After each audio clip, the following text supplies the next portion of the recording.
ഈ മിഠായി എവിടെ നിന്നാണോ എനിക്ക് എൻ്റെ ചേട്ടൻ്റെ വൈഫും കൂടെ ബർത്ത്ഡേക്ക് അവിടുന്ന് പാഴ്സൽ വന്ന കൂട്ടത്തിൽ മിഠായും കൂടെ അയച്ചതാണ്.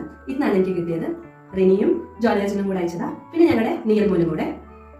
അതാണ് ഈ മിഠായി. ഈ മിഠായി പൊട്ടിക്കട്ടെ. ഈ മിഠായി ഇവിടെ എത്തിയപ്പോഴത്തേക്ക് ഈ ഒരു കോലത്തിലായി.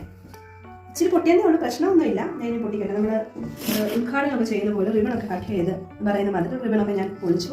ഈ മിഠായി എടുക്കട്ടെ. ഇതാണ് ഡയറി മിൽക്ക് സിൽക്ക്. ഇനി ഞാൻ ഇത് പൊട്ടിക്കട്ടെ. ഞാൻ ബബിളൊക്കെ കഴിച്ചിട്ടുണ്ട്. സിൽക്ക് കഴിച്ചിട്ടുണ്ടോ എന്ന് എനിക്ക് ഓർമ്മയില്ല. അപ്പം തിരിച്ചു വെച്ചായിരുന്നു പൊട്ടിക്കേണ്ടത്. എനിക്കറിയാം. ബട്ട് ഞാൻ ഇങ്ങനെ അങ്ങ് പൊട്ടിച്ചു. മിഠായിയുടെ പുറത്തെ കവറും ഇതുമായിട്ട് ലയിച്ച് പോയി. ഇവിടെ ഇപ്പം ചൂടും കൂടെ ആയതുകൊണ്ടാണ് ഇത് കുറച്ചൊന്ന് അടുത്ത് പോയത്. എന്നുവെച്ചാൽ ഇച്ചിരി മിഠായി കഴിക്കാം.